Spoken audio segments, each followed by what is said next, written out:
Olá, meus amigos, muito bom dia. Estamos chegando pontualmente 11 horas 15 minutos. Começa o Lance Esportivo desse dia 23 de julho de 2019. Caxias do Sul no momento com 19 graus, 50% é a umidade relativa do ar. Estamos chegando com informações, atualizando destaques do esporte, do estado, do Brasil e do mundo. E eu te convido para permanecer conosco até 5 para meio-dia. Eu, Fernando Levinsky e Ivan Sgaraboto, vamos levar até você informações diversas a respeito do esporte. Você é o meu convidado para permanecer, dar o seu pitaco, dar a sua informação, a sua crítica, a sua sugestão. Quer sugerir um tema para o Lance Esportivo? Por favor, temos aí os nossos diversos canais, bitcontv.com.br, estamos ao vivo também pelo Facebook, você também nos encontra no Instagram, no YouTube, no Twitter. Quer acessar também as minhas redes pessoais, Fernando Levinsky? Sua opinião é muito bem-vinda para contribuir, construir junto à programação do Lance Esportivo. Hoje vamos falar de Campeonato Gaúcho de Handebol masculino. A primeira fase ocorreu no último final de semana lá na cidade de Campo Bom. Vamos trazer um pouco das informações, também contextualizar aí o handebol gaúcho nesse ano de 2019. Mas antes disso, eu quero dar o bom dia ao meu companheiro de apresentação desse programa, o Ivan Sgaraboto, que vai trazer os primeiros destaques do esporte nesta terça-feira. Ivan, bom dia. Bom dia, Nando. Tudo certo? Tudo certo, e contigo? Tudo ótimo. Fim de semana que marcou 2 vitórias da Aparrende, hein, no handebol. Legal, um início bacana da Aparrende, que é a equipe de handebol aqui de Caxias do Sul. E nós vamos falar disso e mais um pouco com o nosso entrevistado que já está aqui no estúdio. Mas antes, Ivan, os destaques do esporte aí das últimas horas. Juventude realiza treinos em 2 turnos nesta terça-feira. CBF define mandos dos jogos da dupla Grenal pela semifinal da Copa do Brasil. O primeiro jogo do Inter contra o Cruzeiro será no dia 7 de agosto. E o primeiro confronto entre Grêmio e Atlético Paranaense será no dia 14 de agosto. Os duelos de volta serão no dia 4 de setembro. E o ultramaratonista catarinense quebra recorde sul-americano de corrida em esteira. Esse do recorde sul-americano de esteira é impressionante, né? Em 7 dias ela correu cerca de 800 quilômetros. É muita coisa. É um preparo físico, nossa, é de outro mundo para poder fazer uma situação dessa, quebrar um recorde como esse. Temos Libertadores, né, Ivan, essa semana Libertadores, também. sim. Tem o Inter amanhã e quinta-feira o Grêmio. Jogam a dupla Grenal, temos também outros confrontos. Tem Palmeiras hoje. O Atlético Paranaense recebendo a equipe do Boca Juniors lá em Curitiba. Enfim, para quem é apaixonado por futebol, é uma semana aí cheia de atrações. A Libertadores tem uma atração diferente, aqueles confrontos com as equipes argentinas, uruguaias. Quem gosta de futebol e até mesmo tem muita coisa hoje, amanhã e quinta. E até mesmo quem não gosta, é um prato cheio aí para curtir bastante futebol de muita qualidade. Às vezes nem tanto de muita qualidade, mas um futebol aguerrido, um futebol aí que é muito legal de assistir. A Libertadores nessa fase de oitavas de final, os confrontos de ida nessa semana. Nando, só lembrando então, hoje a Libertadores tem River Plate contra o Cruzeiro, LDU contra o Olímpia, Godoy Cruz e Palmeiras, amanhã São Lourenço e Cerro Porteño e Atlético Paranaense e Boca, Nacional do Uruguai e Inter, e Emelec e Flamengo, e na quinta-feira o Grêmio e Libertad. Tem uma situação bem curiosa e que, para quem não gosta de viajar de avião, com certeza dá muito medo, foi a dificuldade que a equipe do Palmeiras encontrou para conseguir chegar até a Argentina, né? Eles chegaram a passar mal, hein? O avião tentou pousar lá eu não me recordo agora a cidade na Argentina, arremeteu 2 vezes, foi a Rosário, de Rosário eles foram a Buenos Aires, enfim, o Palmeiras enfrentou aí uma dificuldade muito grande para conseguir chegar ao seu destino lá na Argentina para o confronto contra o Godoy Cruz. Você está curtindo o Lance Esportivo, agora 11 horas 19 minutos, a temperatura em Caxias do Sul em ligeira elevação, 20 graus é a temperatura desse momento. Devemos ter algumas pancadas de chuva. Cidade de Mendoza. Mendoza, na Argentina, é isso aí. 20 graus a temperatura desse momento. Vamos ter chuva, a tendência já era de uma chuva chegando ainda na noite de ontem, durante a madrugada, não ocorreu, mas acho que dificilmente passaremos o dia sem chuva nessa terça-feira. A cara de chuva hoje, hein? Até algumas previsões dão conta aí de possíveis temporais e, enfim, é a previsão que nos aguarda ao longo dessa terça-feira. Mas eu quero saudar o nosso convidado desta terça aqui no Lance Esportivo. Ele é o Gabriel Citon, coordenador da equipe da Aparrende, a Aparrende que estreou no Campeonato Gaúcho masculino nesse final de semana, na cidade de Campo Bom, São confrontos aí todos contra todos. Nós vamos falar um pouco como é a estrutura do Campeonato Gaúcho de Handebol. Gabriel Sutton, obrigado pela presença aqui no Lance Esportivo. Seja muito bem-vindo.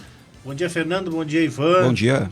Obrigado pelo convite. Para mim, aqui é uma estreia na Bitcom TV, né? É importante a gente ressaltar, porque eu vim aqui conhecer as dependências. Muito legal, muito bacana. Parabéns pelo trabalho que vocês estão desenvolvendo aqui para a região, para Caxias, mas né, o mundo inteiro está nos vendo aqui através da internet, que é um canhão gigante, né? Com certeza. E Nando, segundo o meteorologista Telo Gianni, já começou a chover. Já começou a chover. Então, se você está se preparando para sair de casa, leve o seu guarda-chuva. E o Gabriel Sutton foi convidado já várias vezes e foi difícil marcar com ele, hein? Olha, que satisfação, que honra. É bom lembrar isso, Sutton. Não, obrigado. E já falando da chuva aí, eu vou ter que fechar a janela do meu Corsa lá.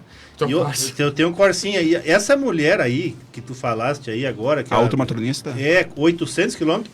Olha, nem o Corsa não faz isso nesses dias todos aí, hein? E faz tempo esse Corsa. Poxa vida. Mas vamos falar um pouquinho, Sutton, do Campeonato Gaúcho de Handebol. Começou nesse final de semana, a primeira etapa lá na cidade de Campo Bom. São quantas equipes participando da etapa masculina, Sutton? Bom, deixa eu contextualizar um pouquinho, porque a gente favor. tem a equipe masculina. A Parrende, ela nasceu em 2004, mas desde 97 ela está dentro da Universidade de Caxias do Sul. Então a gente, desde lá, a maioria dos anos foi com o feminino. Sim. Né? E nesse ano, como uma opção, a gente não vai jogar nenhuma categoria do feminino, uma questão orçamentária também. E os meninos pediram para jogar o estadual adulto, eles já vêm aí nos últimos anos jogando, tiveram resultados positivos nesses anos também, chegando a ficar em terceiro lugar no momento. E aí esse ano falaram, não, vamos se organizar. Eu falei, não, vamos lá que eu dou o apoio de vocês, a equipe está aí montada, eles mesmos têm alguns atletas que são professores de educação física, formados, entre eles mesmos estão fazendo a parte técnica e toparam fazer esse desafio desse ano. O estadual esse ano tem um pouquinho menos que o ano passado eram 8 equipes, esse ano estão com 5 equipes. Recreio da Juventude daqui de Caxias do Sul, a Parrende, Campo Bom, a equipe do Brilhante de Pelotas e mais uma aqui... Federal de Santa Maria, né? Exatamente, Aniversário de Santa Maria. Também é tradicional, né? Sim, todas essas equipes que estão jogando esse ano são bem tradicionais, né? O Recreio da Juventude tem uma história grande na modalidade, na categoria adulta. O Brilhante é o atual campeão. Campo Bom é o atual vice-campeão, por isso que a primeira fase foi em Campo Bom e a segunda fase será em Pelotas, por causa que o Brilhante foi o campeão ano passado, e as semifinais no final de novembro, início de dezembro, aqui em Caxias do Sul, porque o Recreio da Juventude ficou em terceiro. Então, conseguimos resultados positivos dentro dos objetivos, porque de 5 equipes classificam 4 para semifinais. Né? Então, a gente acabou a primeira fase em terceiro lugar. Uhum. Isso é importante porque nos deixa... Não é confortáveis, né? Porque se nós for pensar confortável, o Caxias também estava com o resultado aqui e depois se ferrou lá. Então, o que acontece? Permaneça no Lance Esportivo. Depois o Grená Gabriel Sutton vem dar sua opinião. Bem lembrado. Eu só tô dando mais ou menos a dica para os guris não se acomodarem, porque pode dar uma zebra lá na frente. Então, eu vou dar a classificação. Por favor. A Universidade Federal de Santa Maria, ela está em primeiro com 4 jogos, 3 vitórias e nenhuma derrota. O Brilhante está com 4 jogos, 2 vitórias e 1 empate. A Parrende Ux está com 4 jogos, 2 vitórias e nenhum empate, né? E 2 derrotas. Campo Bom está com 4 jogos, 2 vitórias e 2 derrotas, mas a Parrende está na frente pelo saldo de gols e pelo confronto direto, porque ganhou de Campo Bom. Ganhou por 21-18, né? Isso, e no primeiro jogo ainda. E na quinta colocação está o Recreio da Juventude com 4 jogos e apenas 1 empate. Uhum. Então, e o nosso objetivo, vocês viram que os resultados dos 3 primeiros, praticamente do segundo, terceiro e o quarto ali, são praticamente iguais, estão tudo empatados. Há um equilíbrio na competição. Então se tu ficar em primeiro ou quarto, não vai ter grandes problemas, porque tu vai ter que enfrentar uma equipe forte igual na semifinal. A nossa esperança é que, como nossos atletas eles acabam não sendo profissionais, nenhum atleta de nenhuma das equipes é profissional. Uhum. O campeonato estadual ele é amador, mas a preparação de algumas equipes são mais fortes. Né? A gente sabe que o próprio Recreio da Juventude deve treinar aí no mínimo 3 a 4 vezes por semana. E não começou bem o campeonato. A né? nossa equipe... até por uma equipe, eles mesclaram uma equipe bem jovem com alguns experientes, né? Não tem uma média de idade. A nossa equipe esse ano está com uma média de idade boa. Qual é essa média? Está em torno de 24, 23 anos. Uma equipe experiente? Não é uma de idade. Faixa intermediária de idade ali. Isso, não tem nenhum muito velho E nenhum muito novo. Então eles vêm ganhando essa experiência juntos. Há uns 4 anos eles estão nessa mesma equipe juntos. Tem o entrosamento. Então a gente aposta, o nosso grande problema é na quantidade de treinos. A gente treina 2 vezes por semana com bola e alguns fazem academia, enfim, fora, com uma preparação amadora, literalmente. Sim. Quando a gente pega um campeonato que nem esse, que tu joga 4 jogos no final de semana, o handebol é um esporte de muito contato. Intenso bastante, né? Chega no segundo jogo, no terceiro jogo, tu já não consegue mais fazer o que tu pensava em fazer. Manter então, o ritmo. A nossa equipe esse ano conseguiu ter um pouco mais do que aqueles apenas 7 ou 8 atletas. Hoje nós estamos aí com 12 a 14 atletas em condição de jogar. E esse equilíbrio faz com que lá no final da competição eles fiquem mais tranquilos, né? Qual é o tamanho do plantel hoje da Parrende? Nós estamos aí com 18 atletas, em alguns momentos 18, 19 atletas. É o ideal ou tu consideraria mais? Não, é o ideal para esse momento. Para esse tipo de campeonato também? Sim, porque agora no Todos contra Todos, como eu falei, 4 jogos é muito pesado para um final de semana. Vamos passar um pouquinho os resultados aqui. A Parrende estreou ganhando de Campo Bom por 21-18, perdeu para o Brilhante de 24-23, ganhou do Recreio da Juventude 18-16 e perdeu para a Universidade Federal de Santa Maria por 19-13. Foram os confrontos desse último final de semana lá na etapa de Campo Bom. Falando um pouquinho de forças do handebol gaúcho, entre essas equipes aqui, quem é que tem se destacado mais? Tu fala desse trabalho também, da condição de ter preparação, como tem o Recreio da Juventude. Como é que está a situação da força do handebol gaúcho hoje, Iston? Se comparar o handebol gaúcho com o resto do Brasil, nós estamos bem aquém. Né? Principalmente no masculino, mas isso já vem anos. Sim, né? Não é uma coisa recente. Não, no feminino, não puxando para o nosso trabalho, mas a partir do momento que a gente teve outros objetivos, porque viu que estava brigando muito dando murro em ponta de facas. Sim. Porque aqui o esporte de Caxias do Sul nos últimos anos, né, a gente vê aí que o próprio basquete, o voleibol, o futsal sucumbiram. O handebol não foi diferente, sucumbiu também. Lembrando, para quem não conhece, a Parrende teve já participações na Liga Nacional com a equipe feminina? Sim, de 2009 a 2016. Um período considerável. Cada ano tem que correr atrás de verba. E aí o último ano tive um prejuízo grande e acabei não querendo mais ter esse prejuízo. E aí acabou fechando a equipe adulta. Esse ano, por uma questão também financeira, a gente temos as nossas categorias de base feminina até o juvenil, mas não jogamos Campeonato Gaúcho. Esperamos aí que nos próximos anos o investimento no esporte de Caxias do Sul volte e que a gente consiga ter o handebol jogando Liga Nacional como já teve, o basquete jogando NBB como já teve, o voleibol jogando Superliga como já teve, o futsal jogando a Liga Nacional como já teve, ou recentemente o próprio Juventude jogando o Estadual Série Ouro.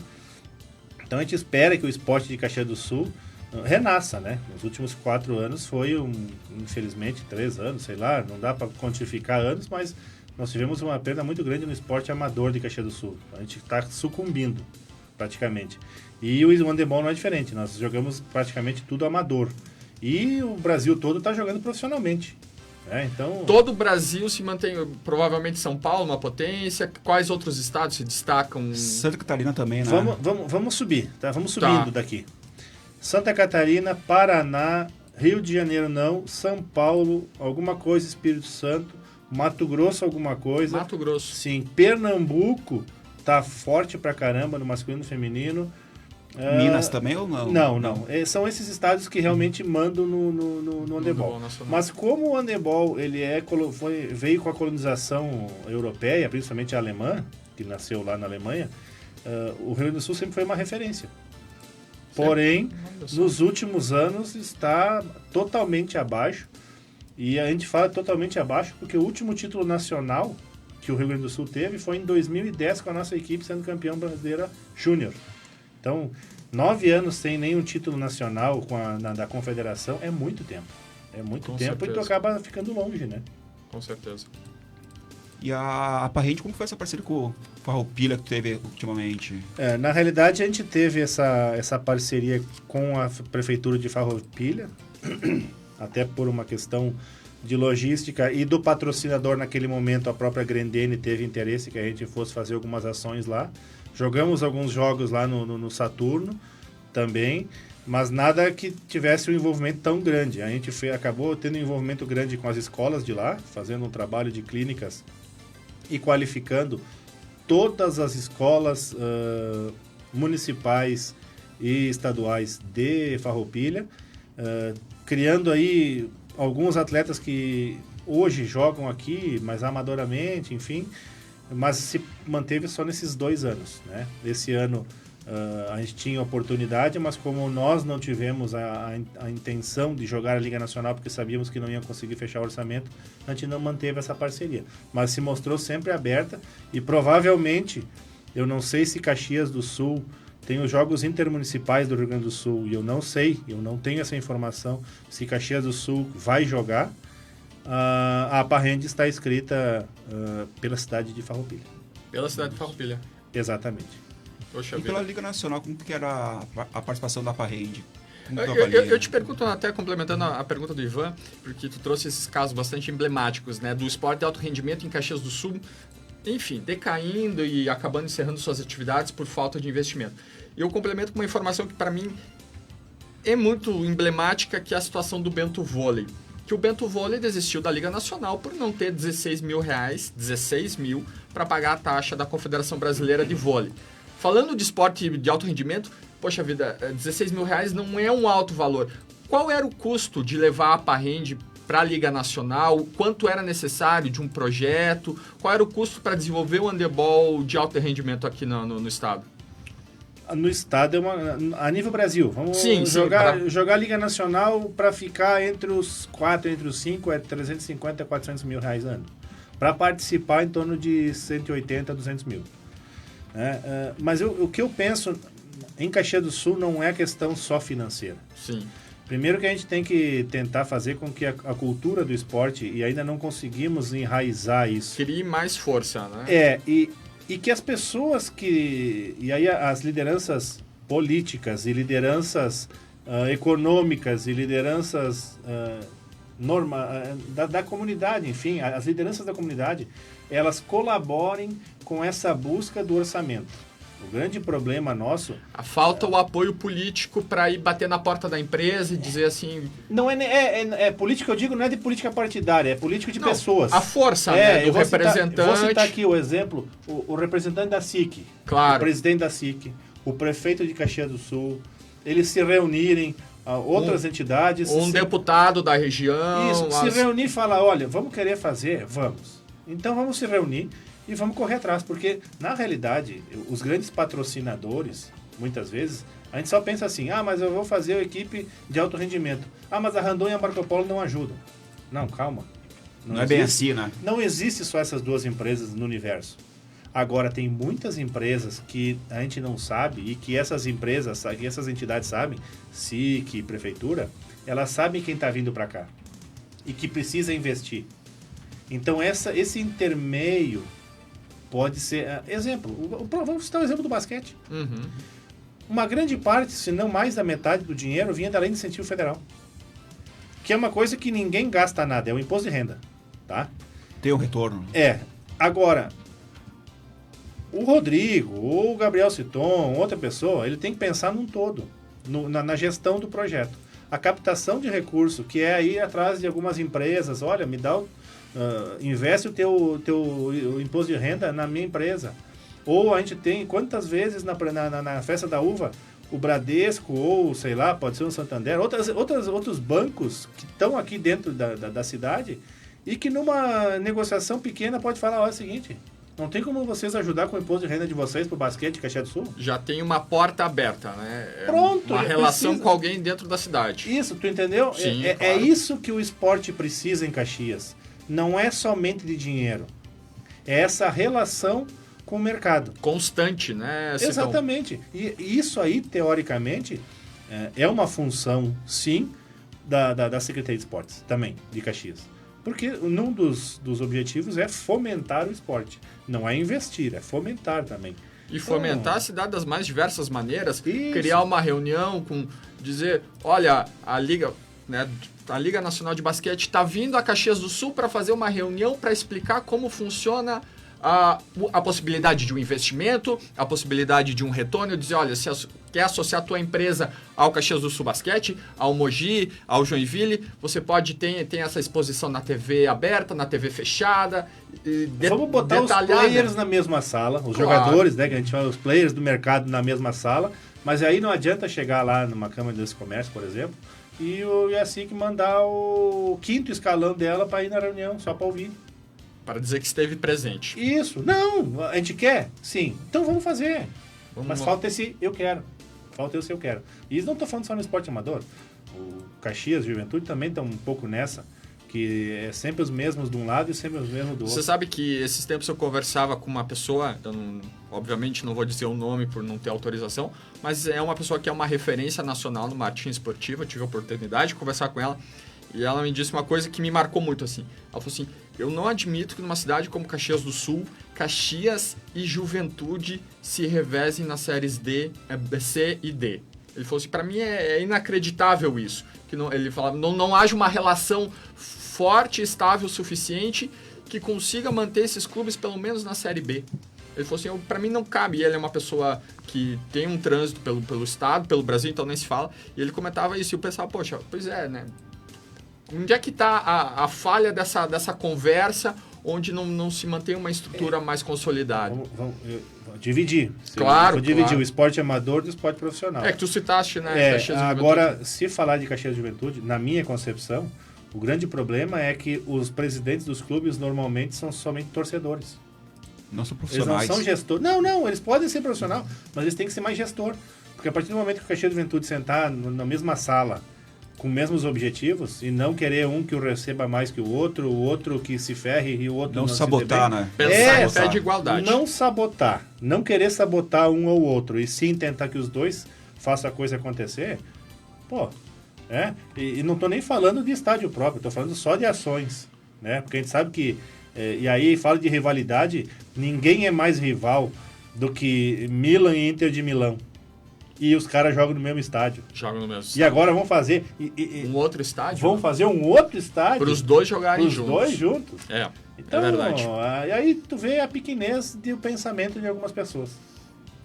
É isso aí. Você está acompanhando o Lance Esportivo desta terça-feira, dia 23 de julho, agora 11 horas 38 minutos. A temperatura permanece estável em 19 graus aqui em Caxias do Sul. Já chove lá fora, segundo o nosso meteorologista Telo Gianni, também responsável pelo conhecido como técnico de transmissão das transmissões da Bitcom TV. E você pode participar conosco, mandar seu recado, sua crítica, sugestão, sugerir um assunto, que é um assunto específico aqui no nosso Lance Esportivo. Sugere, manda aí o seu recado, diz que gostaria de falar sobre tal assunto, sobre tal esporte, sobre tal campeonato, e com certeza faremos a avaliação aí da sua sugestão com maior carinho e maior consideração. Ivan.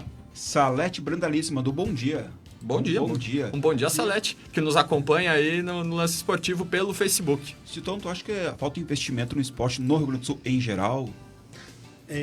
Primeiro, falta organização. Temos outras situações, né? Por exemplo, uma que é muito, muito forte foi a situação do basquete de Santa Cruz, que chegou a ser campeão nacional. O Corinthians, né? O Corinthians, que decaiu, que agora tem voltado de uma maneira mais tímida, mas está voltando, né? O grande problema é quando fica na mão de uma pessoa. E o problema do esporte no Rio Grande do Sul é isso. Exemplo, o handebol. Se o Gabriel Stone não quiser mais, não tem mais. Se o basquete, se o Carlos Barbosa, se o Clóvis Tramontina falar agora, não quero mais. Acabou, Quem não que tem toca mais. O projeto, né? Vamos citar o exemplo quando era na UX aqui. Na época começou com o professor Rui Pauletti. Aí depois passou mais um pouquinho por outra pessoa que já não entendia muito, que já não via mais o esporte também fechou. De uma maneira de alto rendimento, né? Claro, de entendimento. Ficam outras modalidades do esporte mais educacional, enfim. Então, os grandes exemplos, a Enxuta Foi um empresário de Caxias do Sul, né? Que quis, o Paulo Triquesco, que quis fazer a coisa acontecer. E quando acabou, a vontade dele acabou, né? Acabou o projeto. Lá em Jaraguá do Sul, também, a Malve era porque o dono da Malve gostava, e depois, agora que começou a cambaleando, voltar. A gente vê muito... Teve as situações do vôlei também, a gente falou do Bento Vôlei, mas teve em Novo Hamburgo ali, que também tiveram as equipes... o Jorginho Schmidt que tocava ali, e depois ele também... A Ubra também, Canoas? A Ubra, porque o reitor, o filho do reitor gostava, e aí depois, só que fizeram uma lambança lá depois, e aí deu tudo errado. Então, descentralizar as... Nós estamos muito vinculados a pessoas, né? São Paulo está vinculado já em clubes, né? A gente vê que a gente não vê nenhum nome de pessoa vinculado ao Pinheiros. É o Pinheiros. É o Pinheiros. É o Pinheiros. O Minas Clube. O Minas Tênis Clube, certo. A Hebraica. Sim. São clubes. Paulistano, temos o Corinthians, que já é uma futebol, basquete, futsal. E vôlei. Poxa, Tem uma enormidade. Vôlei, sim, clubes do Rio de Janeiro também se diversificando. Isso que eu falo, basquete. e aí por isso que vai uns 10 programas aqui. Com Mas certeza. Vou citar um exemplo aqui, lá, porque assim, ó, eu torço pro Caxias. Eu até poderia torcer pro Grêmio, pro Internacional, etc. A minha crítica gigante a Grêmio e Internacional é que eles são clubes somente de Porto Alegre, mas pega o dinheiro de todo o estado e de todo o Brasil. Por que não ter uma outra modalidade esportiva em Caxias? Uma outra modalidade esportiva do Grêmio e do Inter em Santa Maria? Sabe, descentralizar o Grêmio Internacional. Isso, se eu não me engano, por exemplo, o vôlei do Corinthians é em Osasco, se eu não estou enganado. Já né? jogou em Orlândia, o futsal. É isso que eu estou dizendo. O Grêmio Internacional, eles poderiam se apropriar do Estado realmente e não ser somente Porto Alegre. Eu vou citar o exemplo específico disso, e eu fico muito chateado com isso. A ação que o Internacional e o Grêmio fizeram lá no Gigantinho, agora o pessoal, no inverno, sim. Eu achei fantástico. Mas eu gostaria que eles fizessem isso também em Caxias do Sul, em Passo Fundo, em Santa Maria, em Pelotas, porque em todas essas cidades tem sócio do Grêmio Internacional. Tem os consulados, né? Isso, e por que isso só fica simplesmente no pegar dinheiro dessas cidades? O Grêmio Internacional só vai lá se tem algum time na série jogando o gauchão. Então, como assim? Só vem a mim e não vai ao torcedor? Entendo. Seria uma maneira, e eu não estou dizendo nem dinheiro. Não, ações concretas. Tu levar o Grêmio Internacional para uma cidade, tu envolve a comunidade, porque... Exatamente. Imagina aqui ter um time de basquete. Sim. Do Grêmio em Caxias do Sul. Quantos patrocinadores não teriam? Nossa, uma enormidade. Tá entendendo? Porque tem muita gente que não tem dinheiro suficiente para patrocinar o futebol do Grêmio, mas teria dinheiro suficiente para patrocinar uma outra modalidade esportiva.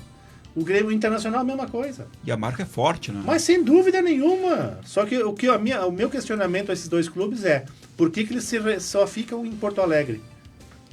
É isso aí. Gabriel Citon, coordenador da Aparrend. Vamos mudar um pouco de assunto. Vamos falar do Grená. O Caxias que jogou a sua vida no final de semana, no sábado, lá na cidade de Manaus. Acabou perdendo de 3-0 para o Manaus. Não avançou às semifinais da Série D e também não conseguiu, por óbvio, a vaga na Série C. Ontem repercutimos com torcedores da dupla Caju a respeito da situação. O Duda Costa aqui que enfileirou críticas e eu quero pegar alguns pontos contigo que eu não tive a oportunidade de falar com o Duda, até mesmo por falta de tempo. Me chamou muito a atenção, Citon, a fala do Wagner no final do jogo.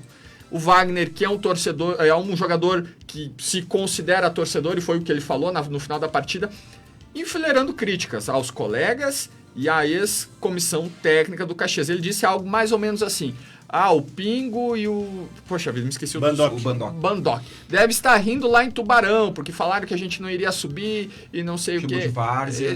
Isso. É por aí mesmo o final da Série D do Caxias? Tu acha que... o que tu pensa a respeito desse término aí da participação na D do Caxias? E, claro, como foi a trajetória até o final? Primeiro o contexto todo. O contexto todo foi quando chegou um dirigente do Caxias e falou que o Caxias estava fechado. E o Caxias estava ganhando. O grupo do Caxias estava fechado. Sim. A diretoria de futebol, enfim, não lembro quem, falou que o Caxias estava fechado. E a torcida não entendeu. Porque, tipo assim, o Caxias está ganhando. O Caxias está fechado. Sim, se imagina que por estar ganhando, deve estar fechado. Ninguém nunca passou na cabeça que o Caxias estava aberto. O oposto, né? Mas daí... mas o Caxias está fechado. Tá, mas então em algum momento teve aberto? Teve brigas? E aí começou essa situação. Aí logo depois veio essa questão da demissão do Pingo e que a direção do Caxias, né, segundo o presidente, unânime, ou daqui a pouco um integrante ou outro, concordaram com a demissão do Pingo. E ninguém explicou nada. Eu acompanhei o áudio dessa coletiva. Foi uma coletiva que, na minha humilde avaliação, falou e não se disse nada. Ok. Até foi interessante, né, que marcaram uma coletiva para falar do assunto e na coletiva não falaram do assunto. Ok, mas então se pensa, bom, isso aí morreu e não vai vir nunca mais à tona. Uhum. Mas daí o Caxias, depois de perder, e aí depois eu vou falar o que eu acho sobre perder o jogo lá, vem o jogador Wagner e fala tudo aquilo que ele falou.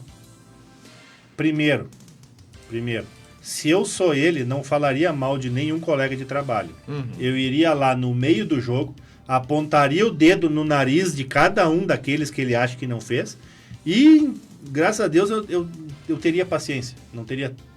para não ir a vias de fato. Mas ele deveria cobrar eles publicamente. Não vir cobrar pela rádio ou pelo microfone. Segundo que, quando ele fala que o Pingo e o Bandock falaram aquilo do Caxias, do jeito que ele falou pode ser uma maneira. Do jeito que o Pingo falou pode ser de outra maneira. Porque muitas vezes o Pingo pode ter falado assim, é o seguinte, eu tenho alguns jogadores aqui, uma reunião da direção, vamos supor, né? Eu estou supondo tudo isso aí. É uma opinião do Gabriel Citon. Claro, ok.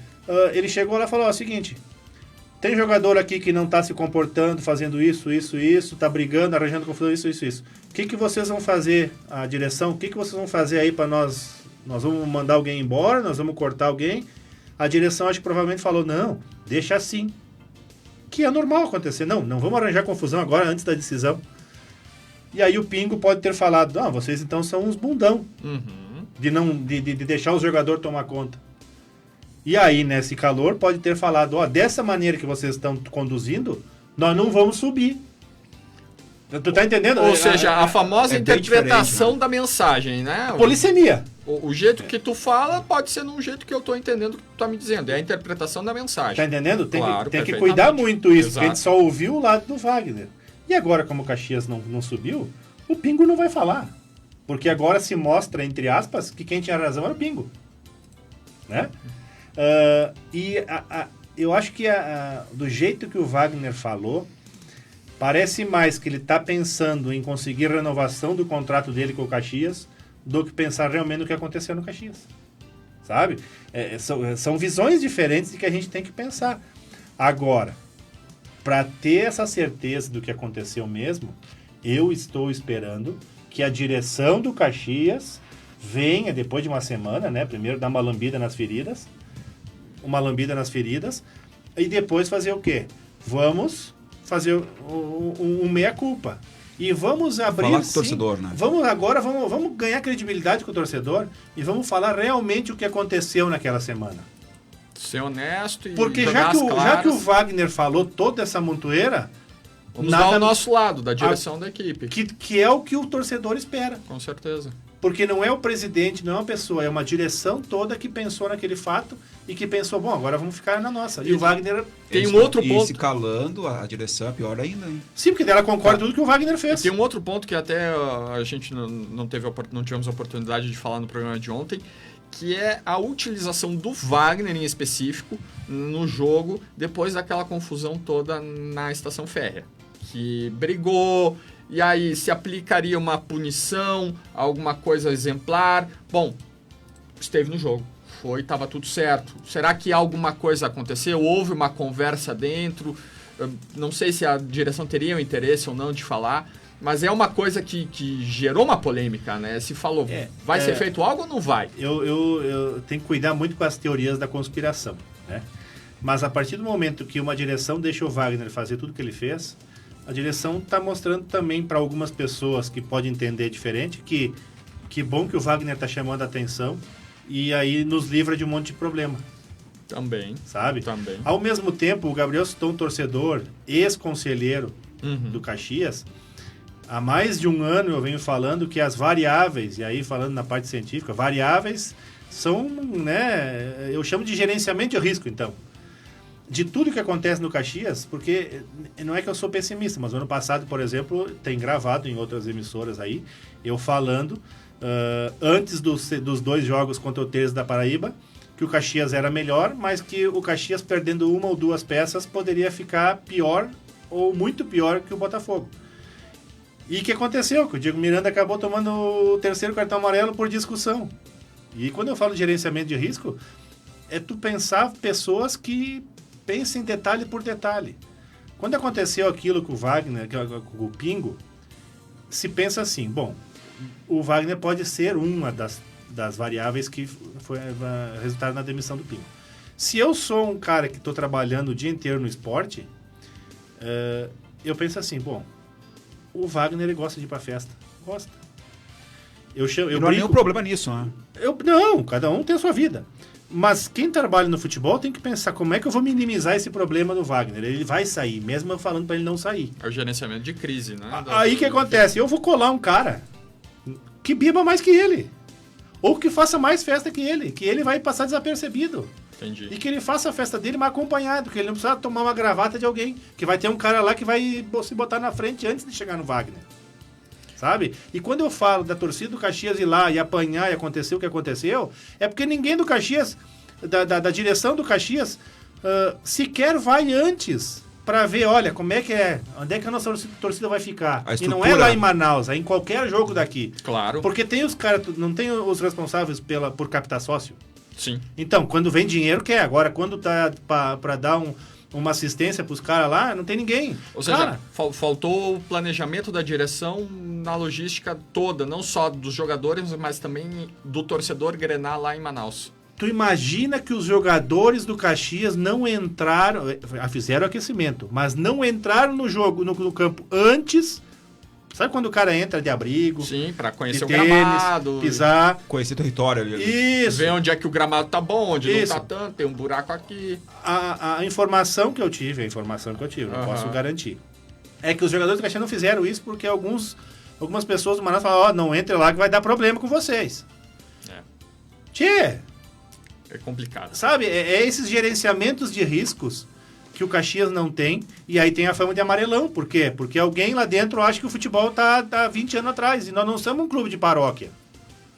Nós não somos uma paróquia lá que o cara tem que fazer só rifa, só janta para construir igreja. As confrarias, né?